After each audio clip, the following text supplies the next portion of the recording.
What's up, everyone? So we are still waiting on Zanster and Goblin to give the maps. Zanster is actually AFK'd, so...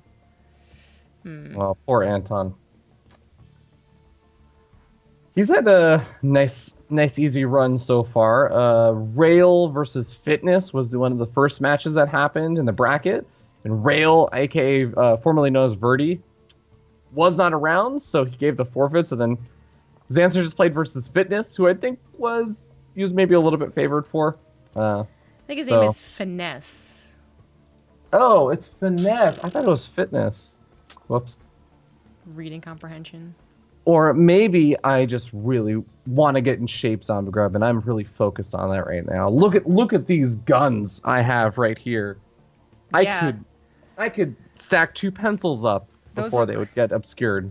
Those look like guns a priest would have. Because you're wearing a priest shirt. Actually, everyone in WoW is actually pretty stacked, so...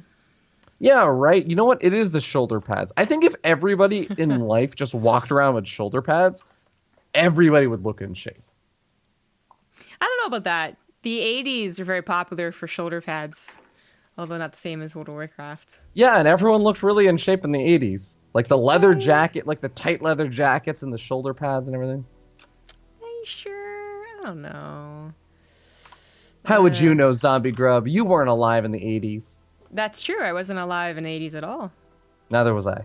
Yeah, neither were you. I don't know why I brought that up as a reason. Contact readings answer. See. Oh, okay. He just came back. Cool. So hopefully those videos get started. And I've watched movies. There's wimpy-looking 80 movies. Yeah. You're not like Scarlett or something who's just like, Lord of the Rings? What's that? I've never heard of it. She's not quite that bad, but... Yeah, she's not that bad. Yeah. She's heard of movies, she just chooses not to watch them, it seems. Yeah, exactly. Wow. There's literally no one streaming StarCraft 2 right now, like player streamers. No, I don't believe you. There's always someone. I'll tell you, I have seven people I follow streaming right now. Oh, you follow people that aren't on Team Liquid sidebar. Not featured. None of them except for like Wardy and Take TV are streaming StarCraft. Yeah, it's like Itme JP is streaming Cuphead, Todd's streaming Warcraft 3. Yeah, exactly. I mean, like actual player. Like I've never seen the Team Liquid sidebar empty, but there's so many things going on today, I guess. Yeah, it does happen sometimes. Oh man. Well, you know what? Graphics is streaming, and Graphics is a pretty cool North American Zerg player that's up and coming in the scene. So, of course, there you go. Of course. He's a good GM player. Occasionally qualifies for ladder growth, shows up to all the Cheesadelphia lands. Really awesome dude. Super friendly. Has absolutely no confidence in himself. Well, it seems to be something that connects a lot of young players. StarCraft players. So. StarCraft players in general. I wouldn't even say young players because there's people like Snoot who are like, yeah, not playing so well lately. And you're like, you got top 2 at like multiple WCS events this year. Like half of the WCS events this year, you finished top 2. Like that's pretty good. Oh, I didn't realize he was older than me. I was like, some people would still call him a kid. Those old like 40-year-old, 45-year-olds are like these kids. This kid nowadays. Nah, I think that like actually a lot of there's like this really weird mix. Most of North American players I think are actually pretty young. They're between the ages of 17 to 22. Okay. But Europe is like divided into these 2 groups, I think, where there's like the 16 to 20-year-olds, and then there's like the 4 or 25 to like 30-year-olds. And it's like all the old school European players like Mana and Snoot. It's actually a lot of Liquid players and stuff that are a little bit older. And then there's all like these kind of people who've maybe been around for a little bit, but like they're really young. Like, I think Anton or Zanster's pretty young, right? I think Zanster's pretty young. I think he's like 20. And there's like Wellmoo and a Laser and like kind of like the young upstarts. And then you also have the old generation. It's interesting. There's like that gap in between, right around how old we are. Well, it kind of makes sense, I think, just because, especially when it comes to RTS, but I think even in other genres, the U.S. just didn't really, or North America in general, just didn't really have a big enough scene to have a bunch of these old guys to still continue playing at the very least. Like maybe they come back like with the Brood War remastered, but they don't actually like stay as professionals. So we just don't have those guys that are actually like getting into their 30s, that are actually players and have been playing. That makes sense. We kind of had like White Raw and stuff, but even he's pretty much taking a backseat to everything else that's going on. Also, he's European. I was talking about Americans. Oh yeah. How old is Huck? I think he actually might be older than me. So I don't might think be like Huck is older 27, than you. 28. I think You're he is. 27. I am 27. He's 28. Yeah, so he's older than me. You know, he's getting there. Yeah, but he doesn't play anymore. He hasn't played in the last 2 years. Yeah, okay. But yeah, yeah, there's no active play. Qualifier. Fear Dragon. I haven't actually seen him play in a qualifier for a while. Yeah, but also No, I he's don't know if it really streams. counts. I don't think he's ever a really professional player. Yeah, okay.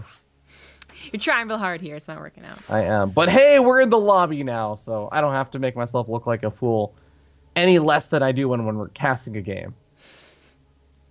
You did a wonderful job at buying time. Yeah.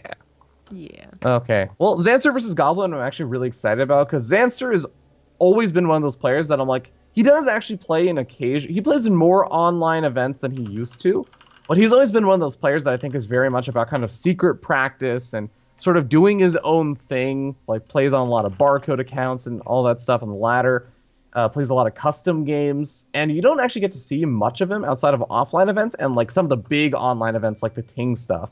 So I'm excited to see him, and Goblin, like you said, he's just been on fire today. He's playing really, really well today. Yeah, nothing unorthodox. A little old school, sure, but not unorthodox, and just, you know, depending on good engagements and good macro, and it's been working out for him. It looks like sort of did, in fact, 2-0 Clem after a very long first game. Because the second game wasn't nearly as bad. It was long. And he is facing Hush right now. We're going to go let them play. Otherwise, they'd hold out the brackets a little bit too much. So hopefully they end around the same time and we can get into our first qualifying match, because the winner of this is then into the qualifying match for the winner's bracket. Yeah, that's actually going to be pretty fun. So no Terrans, sorry Zombie Grub, going to be in that first qualifying match. But there is a loser's bracket, as we mentioned before, and since it is top two, whoever makes it all the way through the loser's bracket will have that opportunity to play in that qualifying match. Yeah, exactly. I mean, I didn't really expect Terrans, to be honest. It's like European time on a European server. Hey, there's like Hellraiser, there's Clem, there's some people in the losers bracket right now. Things. Right. Koss unfortunately did forfeit because, yeah, he got. To quote somebody else, not my words, Goblin is sometimes a frustrating person to lose to because he is a very cheesy person, and I think sometimes it doesn't feel good to lose to someone who has a reputation as being a cheeser, especially when they like play a macro game. So yeah, and they didn't really. Yeah, exactly. They played a macro game, but we're gonna get into Mac Depot. I'm gonna play the intro. See you guys soon.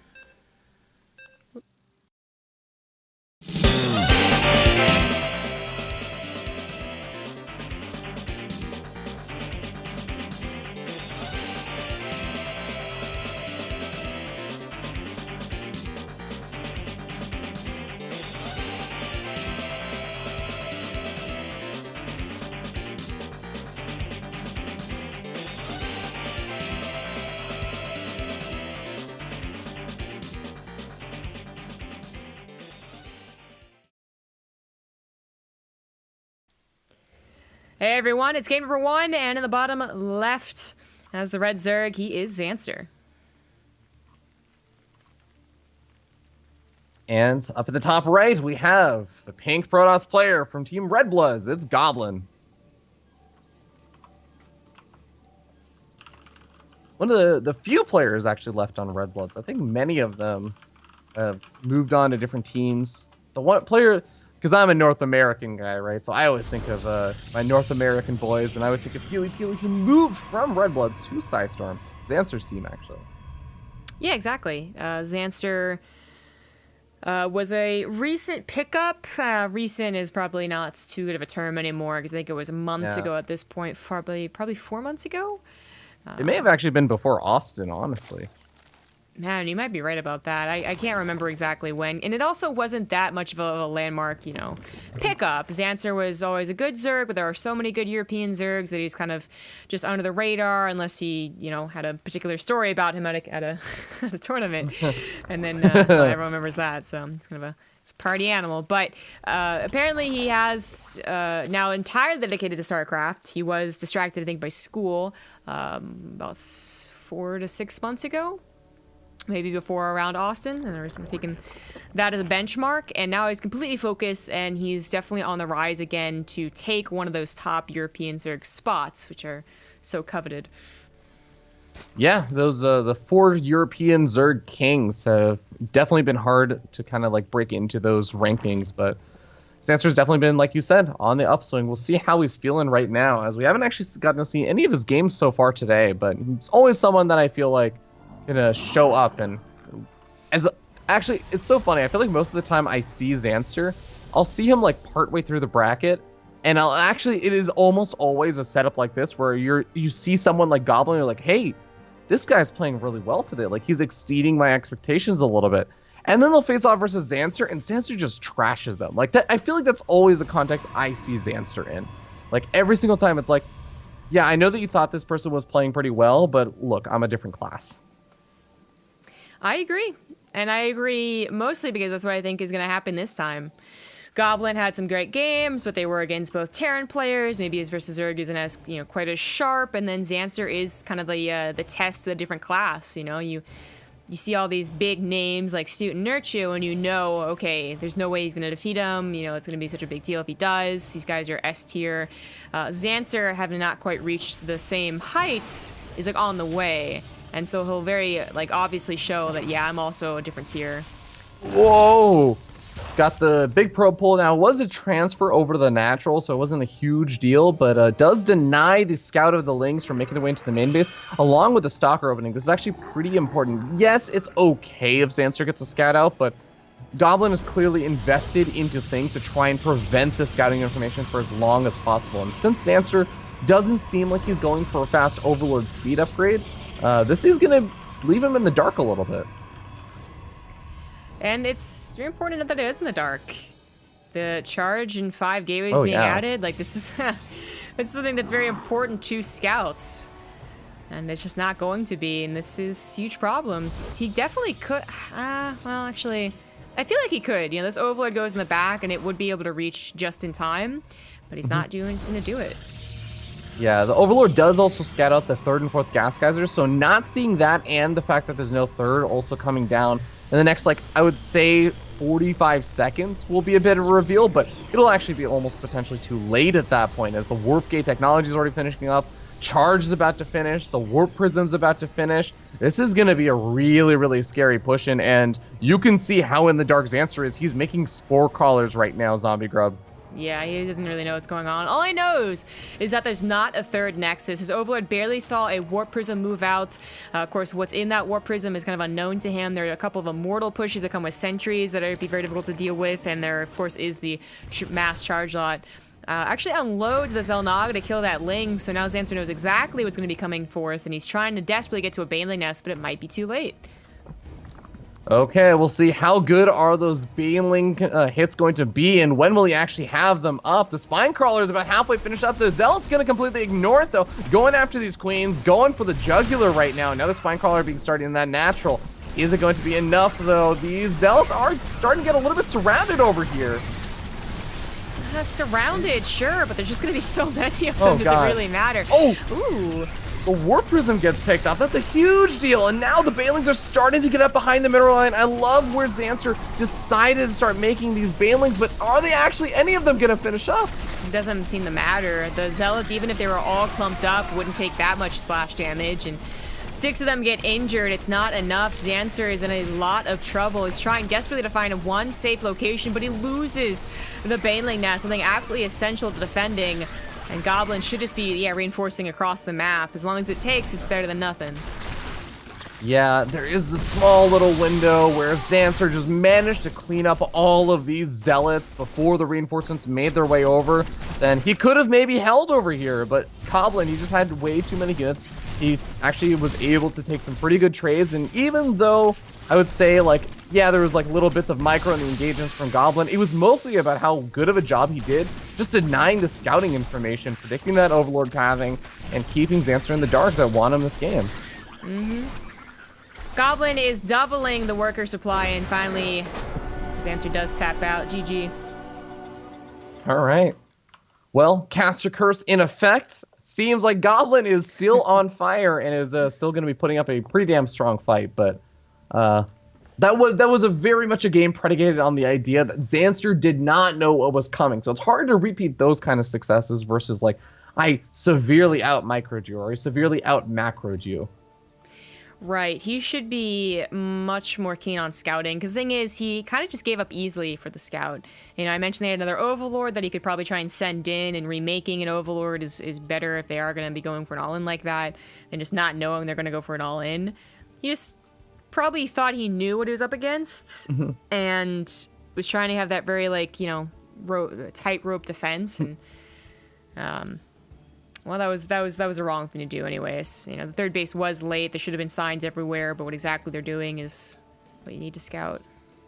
Yeah, and I think especially or specifically against a player like Zanster, I'm a little bit more surprised that he didn't go for some more, or wasn't more adamant about scouting, just because there are some Protoss players out there that you're like, yeah, you know what, I actually probably can assume like maybe 80% chance that they're going for something pretty normal or typical, going for a Stargate opening or, you know, something with a little bit of light aggression, maybe like a 4 DT drop or something into Archons. But against someone like Goblin, who has a reputation as being a cheeser, who has shown today that he's actually been going for some macro games and actually playing really well, he has like a big variety in his playstyle. This is the kind of player that you need to just make sure you know what they're up to. Yeah. You know, even the down to the, so we try to catch all, like, okay, there's something's happening, what is it going to be? Try to build spore crawlers. That's an expensive investment when it is just a direct attack like that, too. Yeah. There's just all types of wrong, and we'll see if Goblin has any more all-ins planned for this best of 3. You're saying that he has a lot of potential tricks up his sleeve. He could certainly have other ways to surprise Zanster other than just building 8 gateways and hoping to win. We'll see. In the bottom right, it is his map choice. It is the blue Zerg, Zanster. And up in the top left, we have the red Protoss player setting up 1-0 in this best of 3. It's Goblin.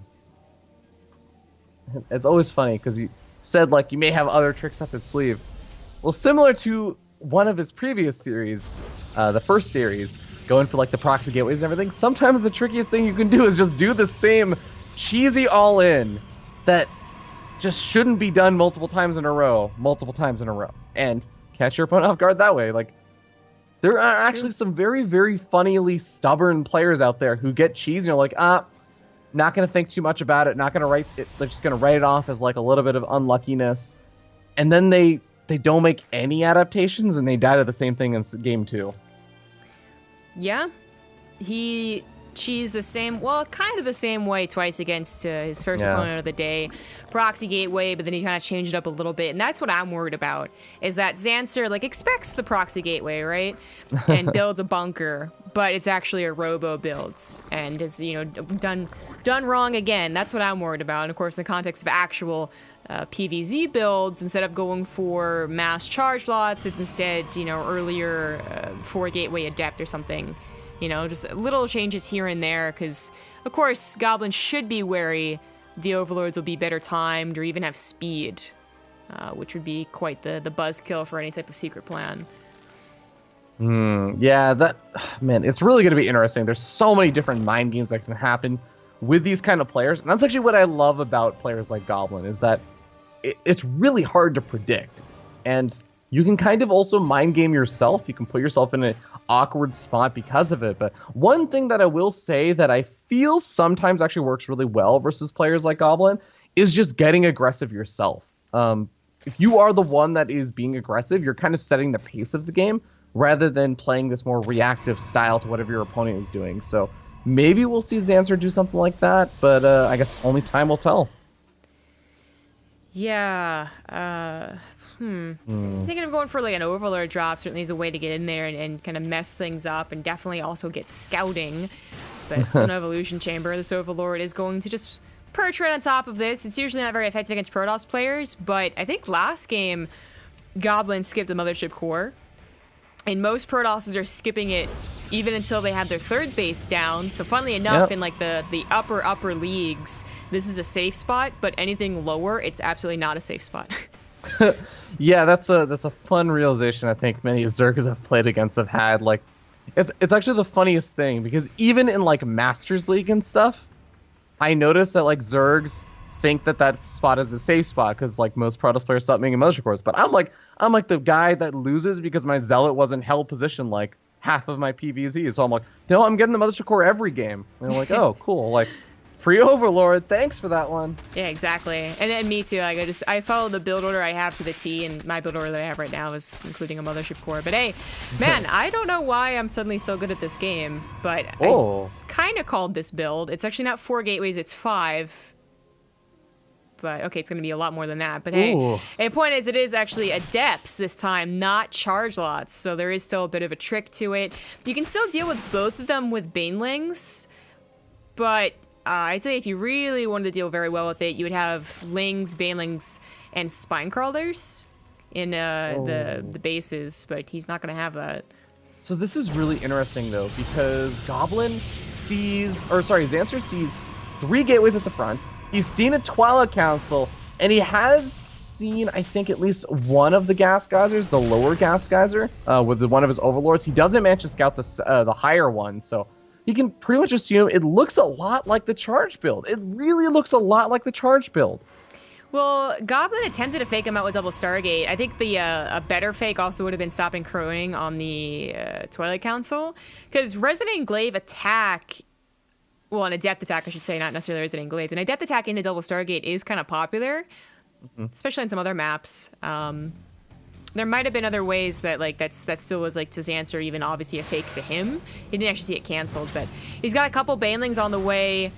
He's dangerously close to getting supply blocked. He's just trying to run now, but the Adept's already here. Oh, good Baneling hits though. The drones have been pulled as well, and some of the Adepts do survive for a little bit longer. Reinforcements going to be coming in, and new Banelings have to be made. This push is not over just yet, though. Goblin still has a little bit of hope, but man, that was a good start for Zanster. Yeah, Zanster, those Banelings are the ones that are morphing in the production tab. That timing was so perfect. But now Goblin, realizing there are Banelings, should be... Oh, no, not again. Splitting against this. Yeah, I was going to say, you can see that. Well, like you said, now he is at least aware of this, and he can do things like he can split, or he can even just try to go for the kill at the third and keep these units back at home or back in the natural by continuously sending out those shades and transferring if he really needs to. This Adept count is just getting a little bit ridiculous. Yeah, well, that's kind of the appeal of this type of build with the Resident Englaves. It's just that it's about numbers. Eventually, you might just have too many and overwhelm, especially if they can't fit in more Banelings. And Zanster is going to be getting pretty close to not being able to afford Banelings with gas if he's not careful.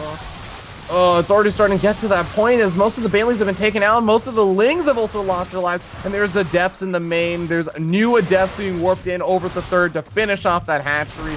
And it seems like Goblin is starting to spiral out of control. This is snowballing zombie growth. Wow, Goblin 2-0ing Zanster. Yeah, on the back of 2 different all-ins, gateway-based, but a win's a win.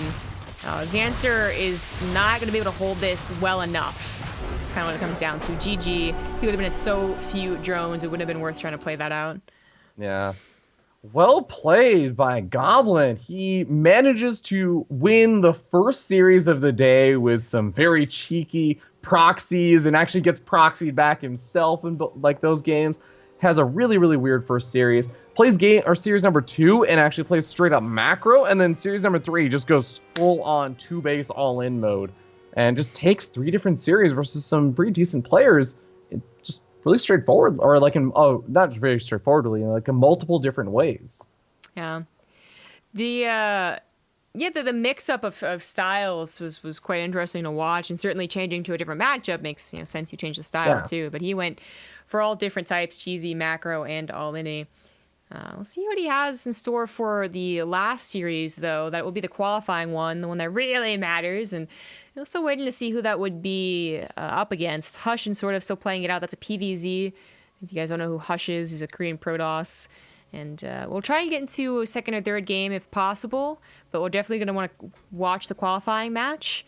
So this might be a bit longer of a break than before. But thank you all for watching. Hope you're enjoying the TING qualifier, and we will see you as soon as we have a game up and ready.